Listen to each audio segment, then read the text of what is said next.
everybody, welcome back to When a Gay Girl Meets a Trans Girl. I'm the gay girl, Holly. And I am the trans girl, Brooklyn.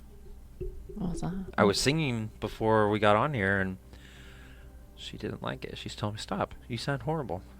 Wow. And I was like, I sound great. And she's like, no, you sound horrible. I thought I sounded like Celine Dion. I don't know. She's looking at me like, stop. I was actually wanting to listen to her the other day, too. That's so funny that we're doing that at the same time. So anyway, how's things been going? We just had Thanksgiving. Yes. And that was going to be a part of our topic for today. Yesterday there was a really awesome card store that was giving free booster packs if you visited. We totally did that. That was called the Pink Elephant in Wichita, Kansas. But it was a pretty neat little place. Yeah. I want to go actually try to play there sometime. I took a picture with All Might. They had a huge picture of him. It was fun. But there's a big picture of All Might there, and I wanted to get my picture with him, so one of the guys that I guess worked there took it for me. Oh. And All Might is the really big hero from My Hero Academia. Yeah. I ended up buying some cards. Pokemon cards, and she ended up getting magic cards. Did you get anything good in that deck? Yeah, I got a mythic card. Do you remember which one it was? No. No. And it was a booster pack, not a deck. Oh. So, yesterday it snowed. It snowed a lot. We ended up getting about 7 inches here in the Wichita area. We had our nephew's birthday party, and it was, about 2 o'clock is when it was supposed to be. We got out around noon, and we went out looking for a gift, and we ended up there, and then we ended up driving all the way through the city just to get up to the north end of town. And the snow was crazy. It was hard to see at some points. But I'm a big fan of snow. I really like it. I made snow ice cream last night for the Bratlins. It's waiting for them. Yeah. To eat it. Did you try any of it yet? I tried a spoon. I don't like eating snow ice cream because of everything that can be in the snow. Oh, so you just feed it to the kids then? They don't care. I've warned them. I was like, make sure it's clean. I tried it last time you made it, a year ago or so, and it had kind of a gritty taste to it, like the sugar didn't dissolve or something, or I don't know. It didn't taste quite like ice cream. It wasn't the creamy ice cream that you would, I think, typically think of ice cream as. Oh, I thought it tasted like homemade ice cream. I think it tastes really good. Yeah. Very sugary. Yeah, it is sugary. And if you want to know how to make it, it's just like 6 cups of snow, a cup of sugar, a teaspoon of vanilla, and half a cup sugar, and a whole cup of milk. Mix it together and put it in the freezer. I haven't tried it out of the freezer yet. I'm hoping it freezes fine. Yeah, it tasted pretty good though. It was good. Pretty good. Our little guy, this is his first snow. So he ended up I took him outside just very briefly. About 10-15 seconds just for him to kind of see the snow, and he kind of watched it come down for a minute, and then I brought him back in, but it's crazy. His first snow too. Yeah, his first snow's a nice thick snow. Yeah, I know. Not like a little dusting or anything. So what's going on with him? Anything new? With the baby? Yeah. Trying to think. Did he have anything? He had a bath this morning. Oh. But and he's warm and cozy. He's holding his head up a little bit better. Yeah, and he's looking at things more now. Mm-hmm. He's staying awake a lot more. Last night he did pretty good about going to sleep and staying asleep. But he's been awake more during the day. Like right now I'm looking over at him and his eyes open up and then they close. Right now they're open. Just kind of looking around, not doing anything. But yeah. Well, so What's today's topic about? I was gonna look at like the origins of Thanksgiving, and then I started going down a rabbit hole. Yeah, what kind of rabbit hole was this? About Sarah Josepha Hale. Okay. I had never heard of her before, and I don't know how, or I don't remember hearing of her. Do you know who she is? I've never heard of her. I know you had her pick it up. You got her picture up, and I've never seen her either before. Oh, she was born on his original due date, October 24th.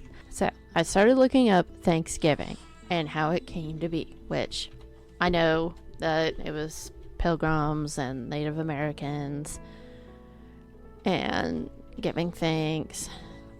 But then in comes Sarah Josepha Hale. So, Thanksgiving wasn't like an actual national holiday for 100-something years, it looks like. Yeah. Almost 200 years, actually. But the Northeast celebrated it often, but not all of America. So, fast forward in time. Well, let me give you the backstory of her. Sarah Josepha Hale. Her parents believed in education for both genders, and she was born in 1788, just to give you the picture here. So, obviously, women were supposed to stay home and just rear children and take care of the home. But, as progressive as she was, she actually still supported that role, but I'll get to that in a minute. So, she's going to sound totally amazing. She got a really good education. She had a husband. He died after 9 years. And he was very supportive of her as well. She wrote poetry, and with her writing of poetry, she's the one that made the nursery rhyme, Mary Had a Little Lamb. That's interesting. I didn't either. Didn't know that. That's Okay. cool. Yeah. Oh, and I'm getting all of this from womenshistory.org by Arlisha Norwood, NWHM Fellow 2017. Then she became an editor. She worked with the magazine Godey's Ladies Book, and that made her a very influential voice, one of the most influential in the 19th century. And in that magazine, she talked about education, women's education, and child rearing, all kinds of things. She used her platform to support all kinds of causes like abolishing slavery, colonization, and freeing African Americans and sending them to Africa, which I'm sure she meant that in the good way, not like go back to your country kind of thing. While working as an editor, she raised money for preserving historic sites, and one of them was actually George Washington's home, which I have visited. It was neat. It was very small for today's standards, but Yeah. and like the ceilings were short. Like, it was pretty cool. I've only been to his church. But anyway. And she's okay, so here's that part of she's been criticized heavily for her support of gender roles. So definitely to us gay community would probably not be fond of this. She encouraged women to focus their efforts in the domestic realm. For proper women, they should have stayed at home and had children. But she did advocate for women to be educated and property owners. So, it's very left and right with her. Very interesting. But here's where Thanksgiving ties in. She apparently had been helping whatever movement push for Thanksgiving to be a national holiday. Now, it's believed her letter that she wrote to President Lincoln is cited as being possibly the main factor for his decision in making Thanksgiving a national holiday back in 1863. What was Thanksgiving before it was a national holiday? Like, who came up with it? Like, where did it start between that day and the national holiday Thanksgiving in 1846? Well, there's a whole bunch of different things, but the Native Americans that they ate with were the, I don't know how to say it, Pogue. Oh, Lord. I wish there was... It begins with a W. It's a long W name. Like a Wampanoag. Forgive me. But the pilgrims sat with that native tribe, and they had a feast to celebrate fall, but the Wampanoags were notorious for always giving thanks for everything. So they kind of introduced that to the pilgrims, I guess, with this meal. And then the Northeast just started celebrating it, not the whole country. And then there's not a real reason why turkeys are the meal, except that turkeys are very prevalent in America. Benjamin Franklin wanted it to be the national bird and fought hard for it because there's so many turkeys here compared to bald eagles. Yeah. But we know how that ended.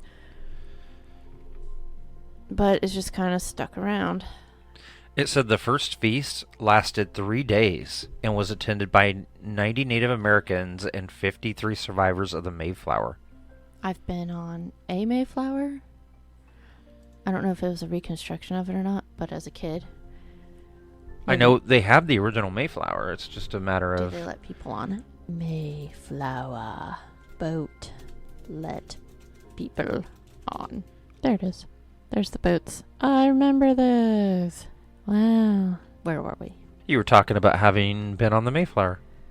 Yeah, and it was summer, and they had us go like down into the bottom so we could see how majority of the passengers felt. These boats are tiny.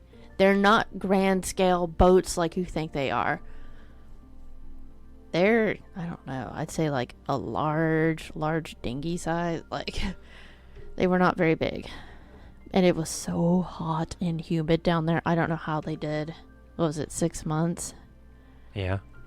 Ugh. It's not huge like you think. It's not like a cruise ship. It was very neat.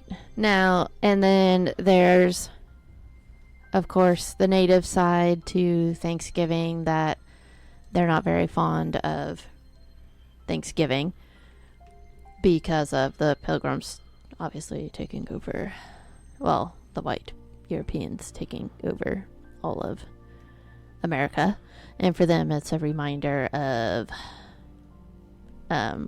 land grabs, raiding, murdering, all kinds of bad things.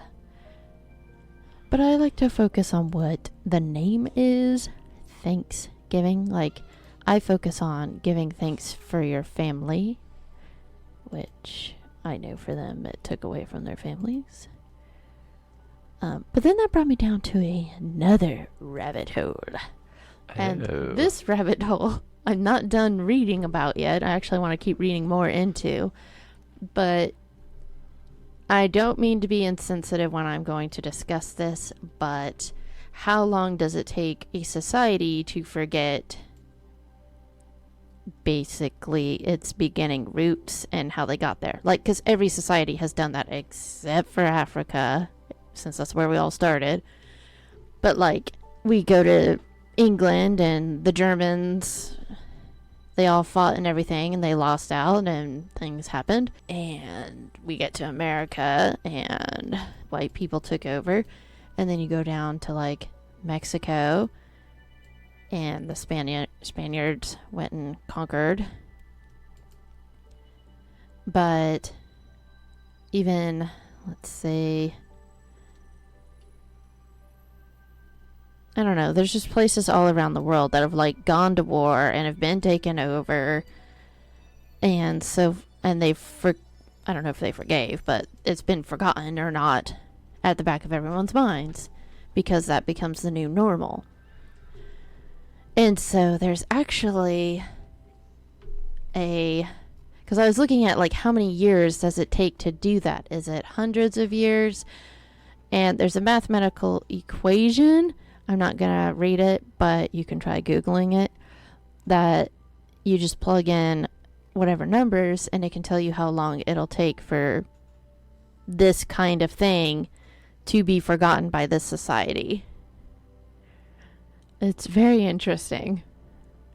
For like music, like hits that you'll hear, it's like 5.3 or 5.7 years Before you'll forget it? before everybody's not talking about it anymore. Before it's not like the big, oh, that song. Isn't that neat? And then there's some songs that last for like decades being super popular, but it's just, and then it goes into like different things that happen in society, like President, like Trump. That's been the talk for I don't know how long, how many That's years. because he's constantly in the media, though. Yes, that's true. Let's do. Well, there was an episode of South Park, and they kind of talked about this, but like how long until it's appropriate to joke about something. It was like 22.3 years or whatever, like the Holocaust, which I know is not funny, and I don't joke about it. But things like that, where we start turning things into dark humor, and then nobody really gets offended anymore. But I mean, it's not the same thing, but like, us as Americans, like, Yeah. how long will it take before we've all melded and have forgotten, like, what all formed our country? Or will we now, since we don't know, because we're so modern now, we do have it written everywhere now to be reminded. So Yeah. it's probably going to take a lot longer. Before, like, Will just it ever go away, though, if we're constantly being reminded? And That's what I'm saying. not only that, but then we have holidays, which reinvigorates our Yeah. It patriotism brings it back to up. it. It brings back up the thoughts. But like just a couple hundred years ago, not everybody could read. Not everybody they were just trying to survive.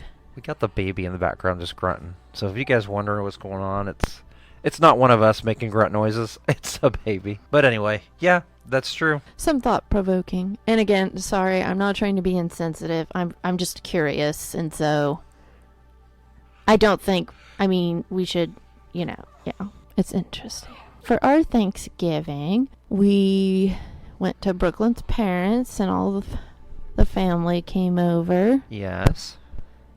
and we had really yummy food. Oh, yes. I enjoyed the sweet potatoes, which are also known as candied yams. Candied yams, the next most delicious thing.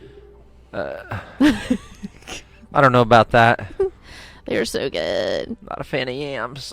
My favorite, my go-to is probably the stuffing, Green bean casserole. turkey, and then green bean casserole. Mm.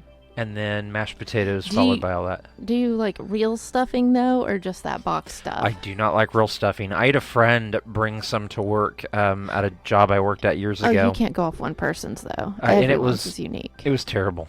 Yeah. It was horrible. See, but I learned that back in the Marine Corps. Like, so many people were very kind and would bring like things of Thanksgiving while you were on duty. I tried so many different stuffings just to try them, Yeah. and some were amazing, and some weren't. And so I've learned some stuffings can be really, really good. Yeah. Stuffing I know is supposed to be like bread, and there's supposed to be some vegetables and like other seasonings and stuff inside of it. But I like stovetop.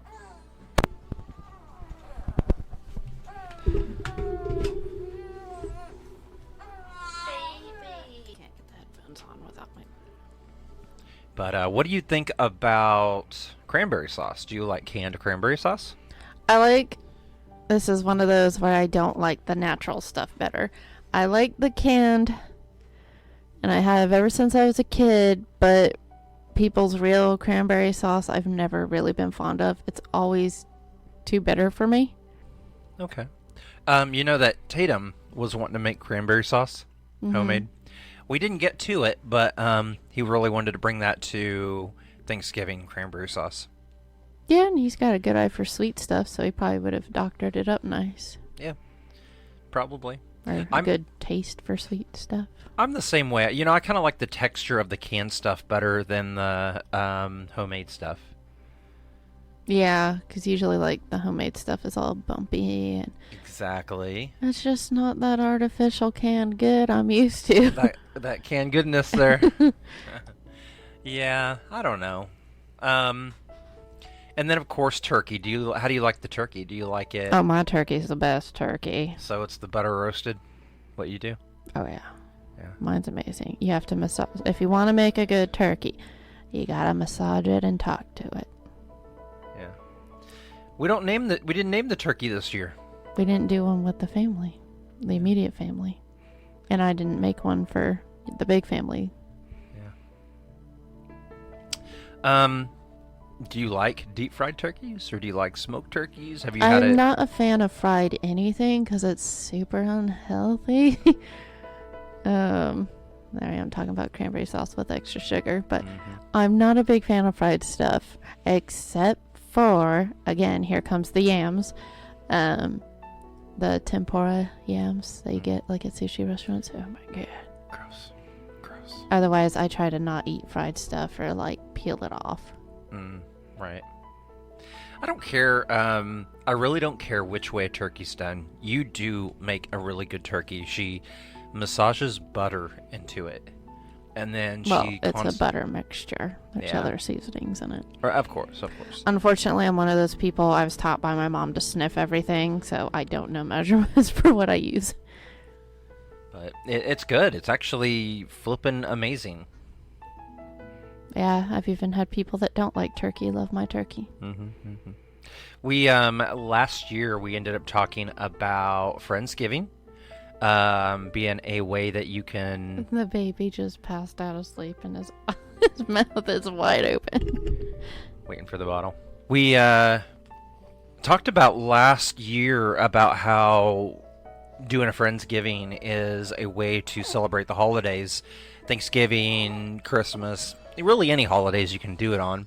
And this is something that we do with our little LGBTQ family of friends. Some of them are gay, some are, I guess I don't really have a trans friend in this group, but I have in the past. Have lesbians. Yeah, Friendsgiving is very popular among the LGBTQ plus community. And we're going to be having it next week, so pretty excited about that. Doing a turkey, everybody brings a dish, and we all kind of just hang out. Little guys just chilling with mama.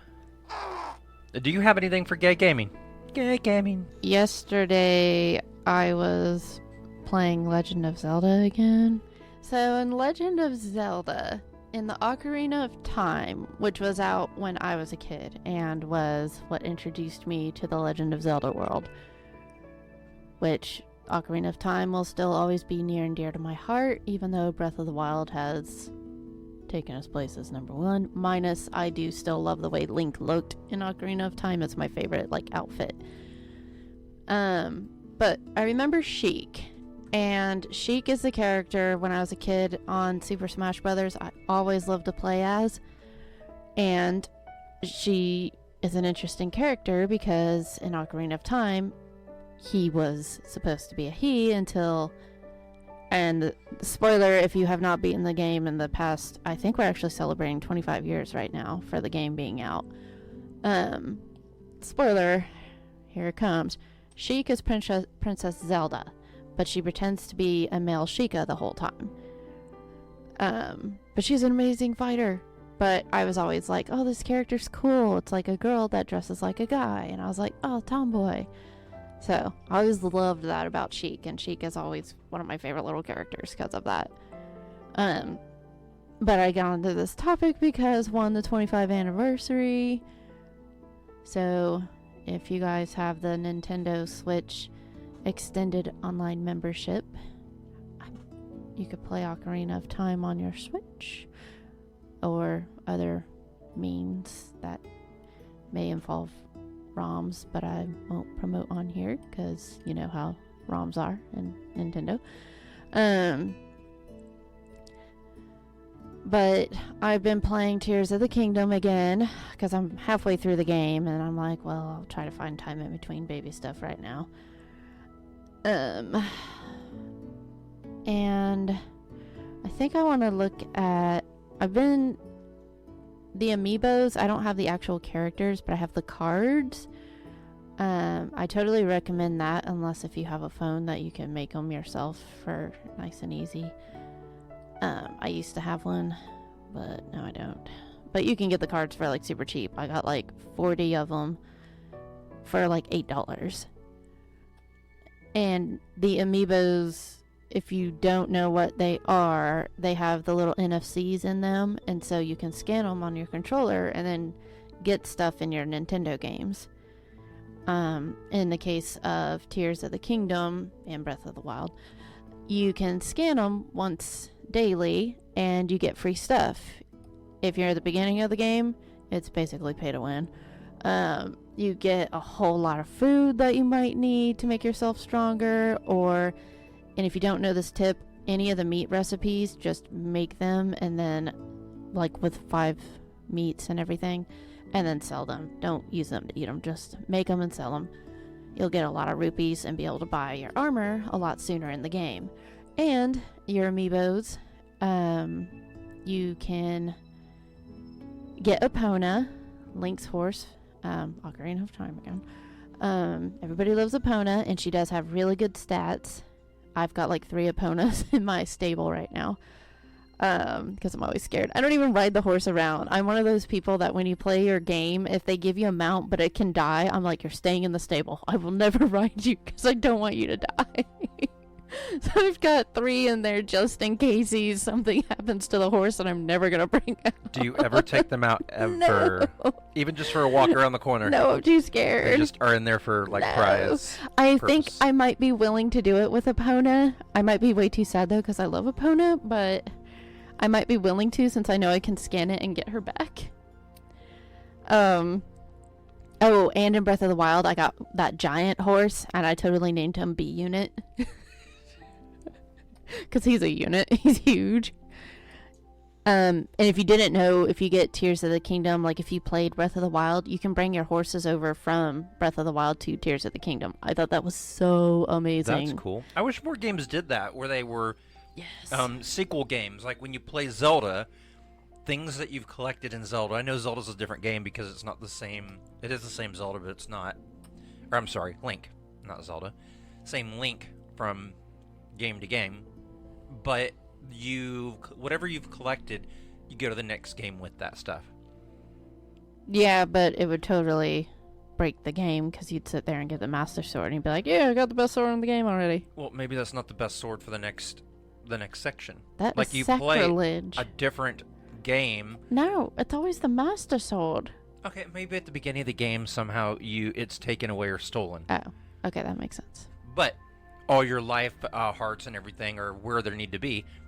But in order to move up, you need to continue to get even more life hearts and more of this and more of that. Or maybe, yeah, that's what they do in Breath of the Wild. Your Master Sword is taken and it's in the woods, and then if you get 13 hearts, then you can get the Master Sword out. Unless if you use the glitch, and if you don't know what the glitch is, I highly recommend you Google it. If I recall, it's been a while since I've done it. You like make a fire where the Master Sword is supposed to be, and you can't buy it, and I think you quickly hit the fire, and then boom, you've got the Master Sword before you had the 13 hearts, and you don't have to do the test or anything. It makes the game easier. But Tears of the Kingdom, what I was talking about with the amiibos, you also have a not super rare, but a rare chance of getting different outfits from previous games of Legend of Zelda.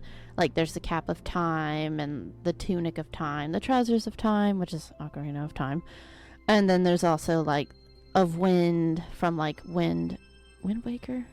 I don't know why I wanted to say Windbreaker, the one on the GameCube, the cartoon version, and then there's other various outfits that you have a chance of getting, and I've gotten a handful of them so far. And you get a whole bunch of weapons.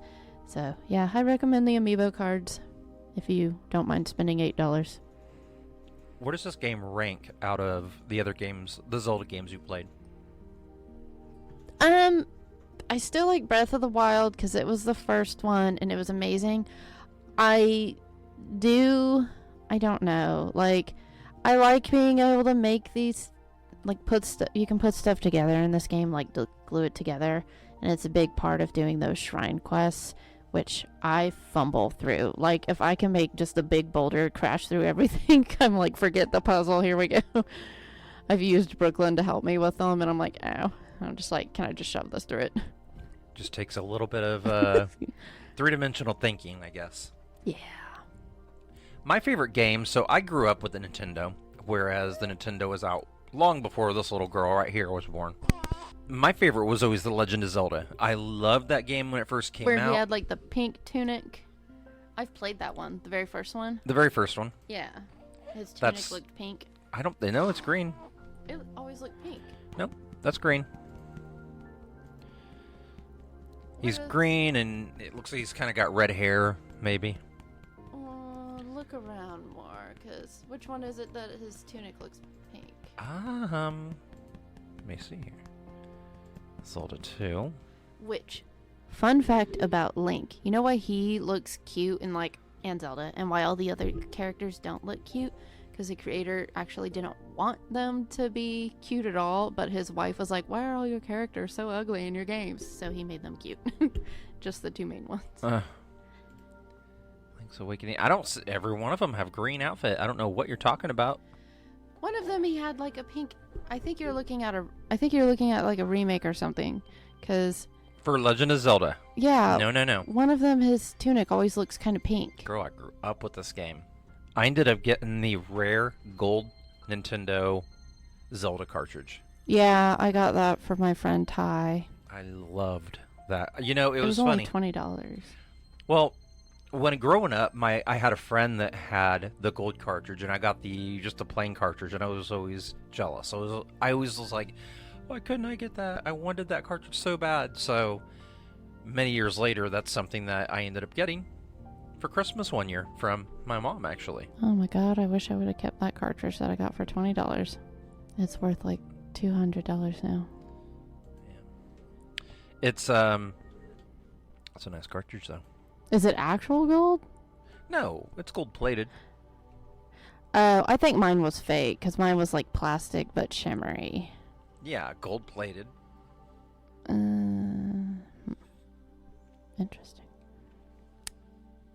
So the very first Legend of Zelda is your favorite? It's either that one, or one that I have a lot of great memories of is probably gonna be, I'm gonna say this wrong, Ocarina of Time. I was just talking about that game. You heard me say the word. Mm-hmm. What is the word? I know, I always get it wrong. What is the musical instrument? Orcania? I can't say it. Ocarina of Time. Yes. That was probably my second favorite as well. Laugh it up. And then you have Majora's Mask. Yeah, those two I played. My cousin originally had them. I actually didn't end up playing those till I was a teenager. I never played. I probably played it at some point, but Majora's Mask was little guy's awake. It was one that I think my brother played, but I never really got into too much. It had a interesting. I remember the moon being kind of scary looking. Yeah. But the one that I started as an actual kid was the Link's Awakening on the Game Boy Color. Yeah. DX. And then you had the Oracle of Seasons, and then you also had the Oracle of Ages, and those were both Game Boy games. I never played them. I remember those coming out and being excited for them. I never ended up getting them though, and I still haven't gone back and tried to play them. And then there was another one where like he draws like line, goes 2D or something. Yeah, I didn't play that one, but I was excited for that one. I don't know, some of the gimmicks in the games make it a little hard appeal for me. I think that one was one of them, the Four Swords. I was kind of like, eh. Wasn't this one the original game? You just had 4 players in it? I don't recall. I remember on Link's Awakening, I would sit there and play. There's a certain spot where you played one of your instruments, and I would just sit there and leave it on and just listen to the music because I thought it was so pretty.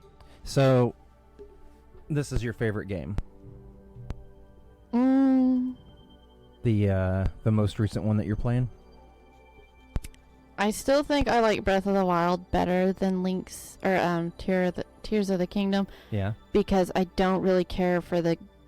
I like some of the powers that you get, but the building thing, I don't know. I know a lot of engineers like it. There's actually a college course that has been approved. I forget what college it is, but you could Google it. That you play Tears of the Kingdom on, huh? You sit there and you build things, and the professor tests them because the realty of it in the game is so good that it helps engineering students learn because they can make stuff for cheaper cost. Yeah. And so they have a legit college class where that's what you do. You sit there and build things in that game, and he tests it. I'm sure you learn a whole bunch more, and it's more in depth, but That's pretty cool. it's focused around building them in that game. Yeah. But again, that doesn't super appeal to me. And I do like the climate zones. I don't know. I like the monks better in the shrines in Breath of the Wild. It might also be the novelty of Breath of the Wild, being like that, wow, what they did with this game makes it a little better for me. Okay.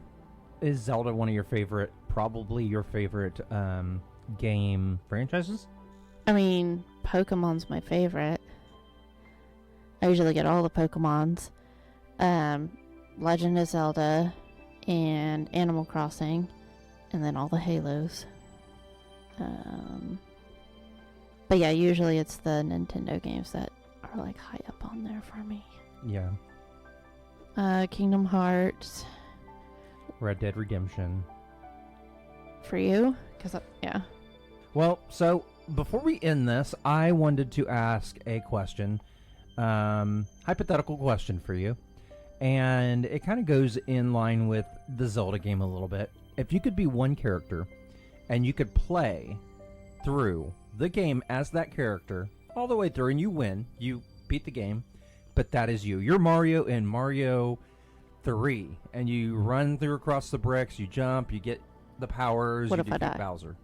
You won't die. You will make it all the way through without dying. Which game would you want to play? As what character? I think mine might be Metroid. Really? There's not like broad exploration in those games though. It's just rolling on platforms. I think a lot of the powers would be fun to have, and you'd be in that cool suit, and the environment's real cool. It would be Super Metroid. Well, that's an interesting choice. Or Mario World, I think. As Mario. Short and stout with a little mustache. Yeah.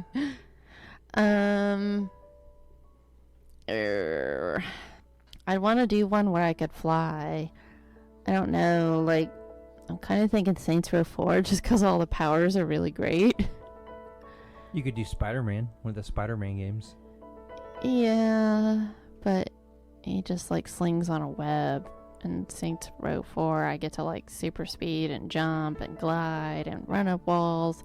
It's like my dreams. Okay. So that's what you're going to be. You're going to be Saints Row 4. Yes, and as my character, that's not quite correct. Politically correct? Big old woman. She is. I love it. All right, everybody. Well, we hope all of you had a good holiday, and if you didn't, I hope your future holidays are better. We got Christmas and the New Year's coming up, so... And if not, one day they will be better. You just gotta find those people. Yes. And like I said in previous podcasts, if you need help, you need to talk to someone, you need therapy, dial 988 and it'll transfer you to someone in your hometown, someone that you can talk to. And I know that maybe therapy, maybe talking with someone is not for everyone, but this is at least a step towards staying alive another night. So 988. And I hope you all have an absolutely amazing week, and we'll see you next time. Goodbye. Goodbye. Thank you for joining us on our show. Don't forget to check out our other shows wherever podcasts are available. And if you're in the position to help our podcast grow, please join us at patreon.com/ggirltgirl. And check out our Facebook and Instagram page for more updates and messages at gaygirl/transgirl. And if you're joining us on YouTube, please hit that like button and subscribe. Thank you.